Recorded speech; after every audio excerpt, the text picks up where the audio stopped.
एक दौर में गांधी तिलक कि जिस सियासत ने दिए, एक दौर में गांधी तिलक, किसने सोचा था वो इतनी बेहया हो जाएगी। आकाशवाणी का आपने जिक्र कर दिया। मैं वहाँ से डिप्टी डायरेक्टर जनरल के तौर से रिटायर हुआ। शुरुआत की थी प्रोग्राम एग्जीक्यूटिव की तरह से शुरुआत की थी। तो इत्तेफाकन ट्रांसफरेबल जॉब है, तो शुरुआत की थी ग्वालियर से, बीकानेर, अल्मोड़ा वगैरह वगैरह। फिर दिल्ली ने ऐसा पकड़ के रखा कि फिर वो दिल्ली में ज़्यादातर वक्त गुजर गया। और इत्तेफाक से ईश्वर की कृपा कि मैं जब भारत में नेशनल चैनल बना आकाशवाणी का, तो उसमें जो लोग बुलाए गए चुन चुन के, तो मुझे भी बुलाया गया। उसको बनाने में, उसके प्रोग्राम सारा वो करने में एक बहुत खुशी मिली। और वो पूरे भारत में और भारत के बाहर नेपाल, पाकिस्तान, बांग्लादेश वगैरह, श्रीलंका, बहुत वहाँ से, और सारा कुछ चिट्ठियाँ आती। उस ज़माने चिट्ठियाँ बहुत आती थी और हज़ारों में आती थी। तो मेरी पूरी, आप सोचिए कि जब मैं दिल्ली जब से आया हूँ 88 से लेके 2015 तक, मैं नेशनल नेटवर्क से ही पूरे भारत के लिए जो प्रोग्राम बनते उनसे ही जुड़ा रहा। ज़्यादा अच्छा लगेगा लोगों को शायद जानने कर कि जो FM गोल्ड बना, भारत चैनल बना, उसकी जिम्मेदारी मुझे दी गई थी। तो वो उसमें से न्यूज़ अगर हम 30% करीब छोड़ दें, वो न्यूज़ सर्विसेज डिवीज़न का काम है। उस चैनल को, उसको बनाने का, एक मतलब शुरू करने का, कोऑर्डिनेट करने की जिम्मेदारी मुझे मिली।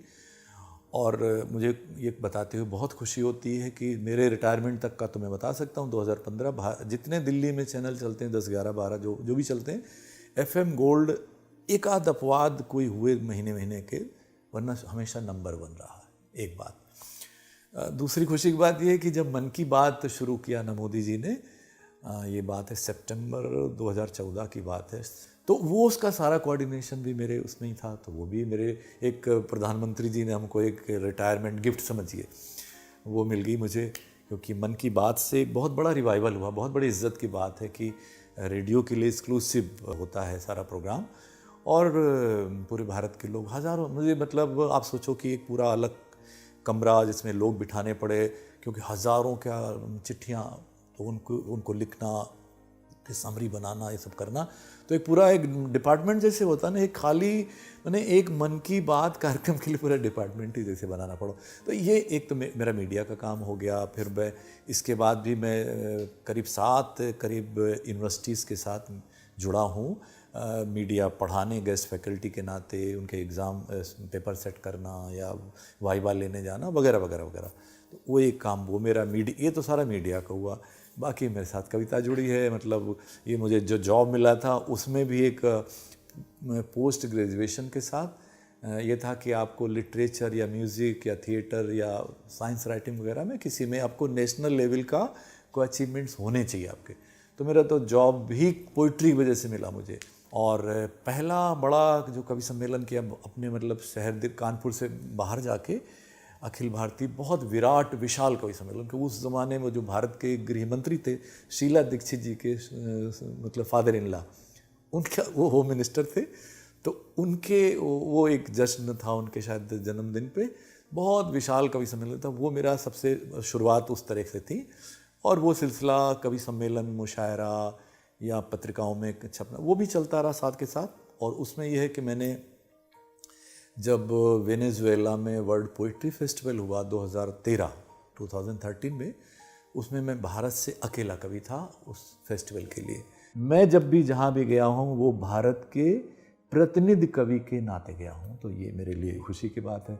तो वो बस कविता भी चल रही है, और जैसे लोग पूछते हैं अब रिटायरमेंट के बाद क्या कर रहे हो, तो दिन में हमारा कोई मीडिया का काम चलता है, कहीं लेक्चर, कहीं ये सब सेमिनार होता है। शाम हमारी जो है ना वो कविता और संगीत, और उसके लिए गाने का शौक है। गायक बनना चाहता था जो नहीं बन पाया, लेकिन वो कहीं ना कहीं गाने वाने को मिल जाता है स्टेज पे, तो बहुत अच्छा लगता है और गा लेता हूँ। आकाशवाणी का जो काम 24 घंटे का काम कम से कम मैंने किया, नौकरी की तरह करता तो ज़रूरत नहीं थी, लेकिन मैंने उसे 24 घंटे किया है। और जैसे मैंने शायद बात आपसे हो रही थी एक्सेप्शंस को, 2-3 एक्सेप्शंस को छोड़ दें, जैसे होता है मदर फादर की डेथ, उसके अलावा मैंने कभी कोई छुट्टी ली नहीं कभी। तो काम में इतना ज़्यादा, क्योंकि वो पागलपन था, जुनून था कि बस रेडियो में जाके दुनिया बदल जाएगी, एक प्रोग्राम डॉक्यूमेंट्री बनाऊंगा तो दहेज ख़त्म, दूसरा बनाई तो ये ख़त्म हो, ऐसा नहीं होता। लेकिन हाँ, मतलब अगर मैंने उस डेडिकेशन के साथ काम किया तो बहुत सारी, एक दो नहीं, मतलब ऐसी बहुत सारी सक्सेस स्टोरीज हैं जिसमें मुझे बड़ी कि आज भारत में अगर ये काम हो रहा है तो कहीं ना कहीं उसकी बुनियाद में कहीं वो, मतलब और ऑल इंडिया रेडियो मैं नहीं हूँ, हमारी मतलब हमारे आकाशवाणी है, अब कहीं मैं उसका एक मीडियम माध्यम बन गया हूँ, तो वो भी एक मतलब चीज़ है। तो कुल मिला के बस ऐसी सिलसिला चल रहा है। वफा भले न निभाए कोई जमाने में, बुरा ही क्या है जरा सा फरेब खाने में। छुपा के रखता हूँ दिल को बड़ी हिफाजत से, तुम्हारी यादों के सिक्के हैं इस खजाने में। क्या बात।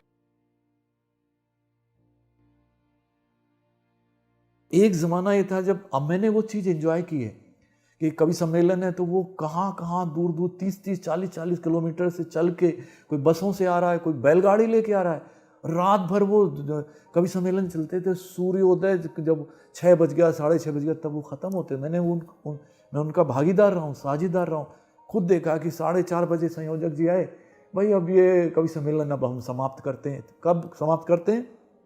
पहले एक राउंड चला, एक छोटा सा मतलब वो हुआ, फिर दूसरा राउंड चला, फिर तीसरा राउंड चला। तीसरा मतलब वो फिल्टर होता जाता था, पहले में सारे सुनाते थे, दूसरे में भी करीब करीब सारे ही लोग सुनाते थे, तीसरे में जनता जिसको चाहती थी, चुनिंदा लोग, उनको फिर सुना जाता था खूब जम के। तो जैसे 4:30-5 बजे उन्होंने कहा तो पब्लिक कहती नहीं नहीं नहीं नहीं चलने दीजिए चलने दीजिए चलने दीजिए, तो फिर वो 6-6:30 तक कभी चलता। हमने वो दौर देखा है, कविता के लिए दीवानगी, संगीत के लिए दीवानगी, और वो, लेकिन अब वो सारी चीज़ें धीरे धीरे जो है ना, सारी चीज़ें बड़े सस्ते स्तर पे आकर के चली आई हैं, और वो हर जगह हुआ है। सड़क चलते मुसाफिर को भी जब पानी पिलाते थे, हमारे गांव वाले साथ में मीठा खिलाते थे। संचालक का मसला ये है कि देखिए, सामने आपके ऑडियंस है, इमीडिएट आपको रिस्पांस मिलता है। आपकी जिम्मेदारी है कि जो आर्टिस्ट हैं आपकी सूची में, उधर कवि सम्मेलन है, मुशायरा है, म्यूज़िक का है, जिसका भी प्रोग्राम है, जो भी है, उसके और आप उसके बीच में आप एक पुल का काम कर रहे हैं, उसको पेश करना है, किस तरह करना है।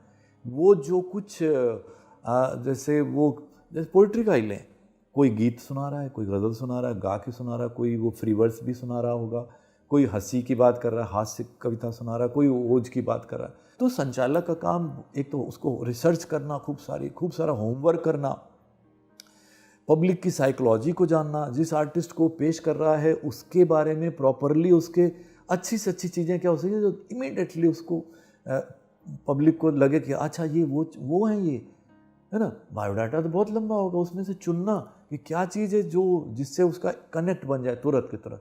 तो ये बहुत सारी चीज़ें हैं जो संचालक की बहुत सा बड़ी, संचालक ऐसा करता नहीं है। वो अपना एक जो उसको लिस्ट मिल गई, वो अपने को शेर व शायरी लिख के लाया है, कुछ लाया, वो उसमें डूबा है, वो शेर सुना के अपना कर देगा, उससे नहीं होता है।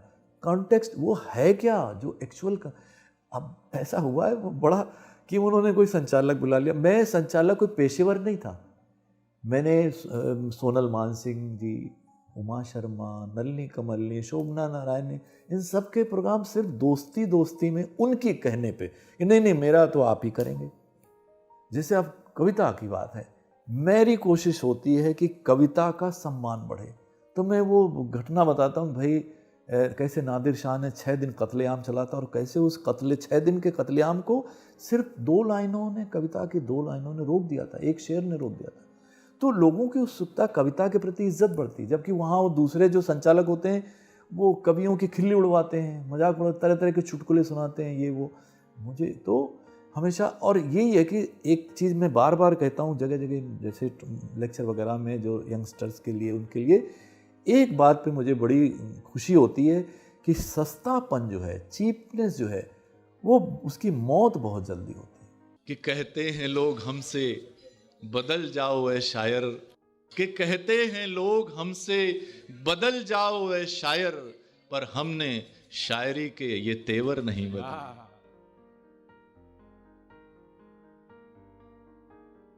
देखिए पहले जो थी ना, पहले आकाशवाणी थी, ठीक है। संयोग है कि मेरी खुशनसीबी कि मैं उससे जुड़ा था। आकाशवाणी ने क्या किया है, अच्छी भाषा, अच्छा संगीत, सही उच्चारण, सही कंटेंट और लोगों को संस्कारित करना। कहीं आकाशवाणी से कभी आपने कोई भद्दी चीज़, अश्लील चीज़ सुन ली, कभी कोई मतलब जो भी है। अब उसके बाद ये उधर चलिए तो वो प्राइवेट FM चैनल आ गए, आप उनको सुन के देखिए, उनकी भाषा देखिए, उनका कंटेंट देखिए।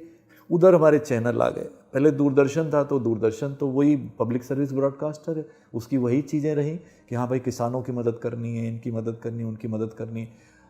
तो अब ये प्राइवेट जो टीवी चैनल आ गए, बाप रे बाप, इन्होंने हमारे बौद्धिक स्तर को शायद पता नहीं कितने नीचे गिराया, उसका कल्पना करना मुश्किल है। सस्ती चीज़ें, सस्ती बातें, सनसनी बना फैलाना, कोई झूठ सच का कोई पैमाना नहीं है और हर चीज़ को एग्जेगरेट कर देना। खतरे पर मत ध्यान दे, सेल्फी पर दे ध्यान, के खतरे पर मत ध्यान दे, सेल्फी पर दे ध्यान, अजर अमर है आत्मा, निकल जान दे जान। एक जो मुझे चीज़ अच्छी लग रही है और मेरे जीते जी वो हो गई, क्योंकि एक ज़माने पर बातें आर्टिकल लिखे जाते थे कि बड़े बड़े थिएटर होते थे तो फिल्म नहीं चली, वो हट गई। अभी जब से मल्टीप्लेक्स वगैरह आ गए, हिंदी सिनेमा में जो बदलाव आया है वो बहुत पॉजिटिव है, उससे मैं बहुत खुश हूँ। कम से कम सिनेमा में वो स्टार सिस्टम टूटा तो नहीं है, लेकिन वो अपना काम कर रहे हैं। जो तीन चार लोग हैं वो करते रहें, लेकिन छोटे छोटे बजट की बहुत अच्छी कहानी को लेकर के वो फिल्में आ भी रही हैं और कामयाब भी हो रही, जिसकी आप कभी कल्पना नहीं कर सकते थे। वो फिल्में और बहुत सीरियस चीज़ें लेकर के आ रही हैं। लथपथ पड़ी हुई है, एक लाश खून में, मारा है जिसे भीड़ ने अंधे जुनून में, रो रो के लाश पर है उसकी माँ का बुरा हाल। ऐसे में मेरे जहन में उठता है ये सवाल, है कौन मजहबी जो ये पहचान बताए, ये आंसू है हिंदू या मुसलमान। देखिए आदर्शवादी बातें अगर हम कर दें, वो कहना तो बड़ा आसान है, मैं बोल दूँगा ऐसा, लेकिन इकोसिस्टम तो चाहिए। एक आर्टिस्ट है तो उसके उसके पास एक पेट भी तो है, उसके पास बच्चे भी तो हैं। हर कोई बगावती नहीं हो सकता, हर कोई रिवोल्यूशनरी नहीं हो, उन्हें कोई होता है एक आधा, कोई हो गया तो हो गया, लेकिन ये बात जनरलाइज नहीं की जा सकती। वो इकोसिस्टम चाहिए, वो सपोर्ट सिस्टम चाहिए, कोई तो उसके साथ खड़ा हो, परिवार खड़ा हो। आप बुनियाद तो परिवार से शुरू है, परिवार उसके साथ, अगर उसको ऐसा जीवन साथी है जो उसके साथ खड़ा है, उसके साथ है, वो बहुत बड़ी ताकत है। बच्चे उसके वो साथ में हैं, उसका और जो नाते रिश्तेदार हैं, कोई यार दोस्त हैं, उसकी कम्युनिटी के लोग आर्टिस्ट हैं, कोई मतलब वो तो चाहिए। आइसोलेशन में तो आप क्या कर सकते हो? आप एक बहुत कोई अच्छी सी कविता लिख के बैठ गए तो कोई छापने वाला भी तो चाहिए कहीं, तो मतलब उसको वो एक्सपोजर भी तो मिले। आपको लोगों ने बुलाने ही बंद कर दिया, यार ये कौन बुला के यार सरदर्द पालोगे हमारा, तो वो सारा वो उसमें तो मंत्री जी उद्घाटन करने आ रहे हैं यार, वो लाइक दैट है ना। वो तमाम सारी चीज़ें चलती हैं, लेकिन हाँ एक आर्टिस्ट को जहाँ कहीं वो गुंजाइश मिलती है वहाँ वो वहाँ अपना काम करता रहे, इशारे में करे कैसे करे, वो उसकी जिम्मेदारी। तो कुल मिलाकर हमारे भीतर कहीं ना कहीं वो कल्चरल अवेयरनेस, वो सांस्कृतिक जागरूकता है ही नहीं। सबसे बड़ा दुर्भाग्य तो ये है। तो ये एक कुल मिला के एक बड़ा ऐसा एक दायरा है, और उसके दायरे के बीच में से जिन लोगों के पास ईश्वर ने समझ दी है, सोच दी है, साधन दिए हैं, उनको आगे आकर के और इस काम में हाथ बटाना चाहिए कि हमारे समाज का में संस्कृति को, कल्चर को भी थोड़ा सा उसके लिए। और भारत सरकार का मसला तो ये है कि भारत सरकार के इतिहास में, भारत की आज़ादी के बाद भूले भटके कोई कल्चर का कैबिनेट मिनिस्टर रहा होगा। अगर ये बात सवाल उठाया जाए तो सरकार ये जवाब देगी कि ये इतना इम्पोर्टेंट मंत्रालय है भाई, क्योंकि जो किसी के हाथ में नहीं होता वो प्रधानमंत्री, तो हमने सीधे प्रधानमंत्री को दे रखा है। तो वो एक जो दायरा है, बस वो दुर्भाग्य से वो कहीं ना कहीं उस तरह के बदलाव की ज़रूरत है। और लेकिन हम मान के चलते हैं कि ये बदलाव सारे के सारे, बहुत सारी चीज़ें हुई हैं अच्छी अच्छी धीरे धीरे, और शायद कभी ये बदलाव आएगा, हम और ज़्यादा मतलब सांस्कृतिक दृष्टि से थोड़ा और जागरूक बनेंगे। हमारे कभी ऐसा दिन आएगा कि हमारे लिटरेचर का नोबेल प्राइज़ हमारे भारत को मिलेगा, या उस तरह की उपलब्धियां हम हासिल कर पाएंगे। तो चलिए, उम्मीद जिंदा है कि 4 लोग परिवार के बैठे तो हैं साथ, किंतु मोबाइल में गड़े चेहरे, आंखें, हाथ।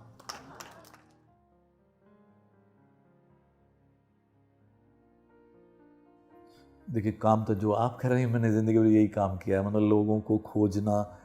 किसी मतलब कहीं बच्चा भी मुझे मिल गया और किसी प्रोग्राम में कोई यूथ मिला, कहीं मिला, तो उसको अपना एक बड़ा मंच है आकाशवाणी का। और मुझे खुशी है कि बहुत सारे लोग जो आज सेलिब्रिटी बने बैठे हैं, बहुत सारे उनको अवार्ड मिले, वो मिले, कभी मैंने उनको इंट्रोड्यूस किया था। ये सबसे बड़ी बात है कि टैलेंट तो उसके अंदर है, लेकिन एक प्रॉपर प्लेटफॉर्म मिल जाए, सही वक्त पे मिल जाए, सही उसको गाइडेंस मिल जाए, तो टैलेंट तो वही है, लेकिन वो टैलेंट किधर जाएगा, ये बहुत बड़ी एक बात है। अब ये उसमें फ़र्क ये है कि काश उसको कोई ऐसा सही व्यक्ति मिले। मसलन बहुत बड़े गज़ल सिंगर हैं, मेरे कंसर्ट में आते थे। अब मैंने कहा, देखिए मैं एक बात सजेस्ट करूं आपको, अब वो पुराने ज़माने की गज़लें गा रहे हैं, तो मैं कहता था देखिए आप जगजीत सिंह क्यों इतने कामयाब, क्योंकि वो नए आज की जो सेंसिटिविटीज़ हैं उनको पकड़ते हैं, और वो गज़ल में नए नए एक्सपेरिमेंट्स भी कर रहे हैं। ठीक है, जो गज़ल एक ख़ास तबके तक महदूद थी, जगजीत सिंह ने उसको इंजीनियरिंग कॉलेज और मेडिकल कॉलेज के हॉस्टल्स में पहुंचा दिया। क्यों? इनोवेशंस के ज़रिए। जो चीज़ें गिटार, वेस्टर्न इंस्ट्रूमेंट्स को ला देना, ये नहीं कि उन्होंने उसको कोई पॉप में बदल दिया, गज़ल की रूह बरकरार रही, पोइट्री को समझा। लोग, बहुत सारे सिंगर्स को मैंने देखा है कि वो क्या गा रहे हैं उस पर उनका ध्यान ही नहीं जाता है, वो कुछ का कुछ उल्टा पुल्टा गाने वाले मैंने देखे, टोका मैंने, भैया ये क्या गा रहे हो, तो ये चीज़ है। तो आर्टिस्ट में ये है कि वो टैलेंट तो है, लेकिन एक डेडिकेशन बहुत ज़्यादा, एक जुनून जिसके भीतर है, नया से नया सीखने की ललक है, नया से नया करने की ललक है, और ऑडियंस में अपनी चीज़ को बड़े कॉन्फिडेंस के साथ वो कैसे पेश करते, ये सारी चीज़ें हैं जो उसको आगे लेकर के जाती हैं, वरना एक दायरे में महदूद होके वो रह जाता है। और ये जो है ना काम, इस जो वही है कि कैसे एक आर्टिस्ट को एक प्रॉपर गाइडेंस कैसे मिले। तो ये अभी भी जो आप काम कर रहे हैं, ये काम अभी और बहुत सारे लोग मिलके भी करें तो ये हिंदुस्तान की धरती इतनी उपजाऊ है, यहाँ तो कण कण में टैलेंट बसा हुआ है, कण कण में म्यूज़िक है, पोइट्री है, जो भी है, इतना टैलेंट है कि उसको संभालना मुश्किल है। और इसलिए जितने प्लेटफॉर्म बने, जितने लोग निकल के आए, और उसकी ज़रूरत भी है समाज में। माने आदमी की आदमियत गायब हो रही है, संवेदनाएं गायब हो रही है, उसको कौन बचाएगा? उसको सिर्फ और सिर्फ कविता बचाएगी, लिटरेचर, कहानियाँ, जो भी है, साहित्य बचाएगा, संगीत बचाएगा, थिएटर बचाएगा, पेंटिंग्स बचाएंगी, और जितनी भी मतलब आर्ट फॉर्म्स हैं, ये गारंटी देते हैं कि एक मनुष्य बना रह सकता है, एक मनुष्य बेहतर मनुष्य बन सकता है।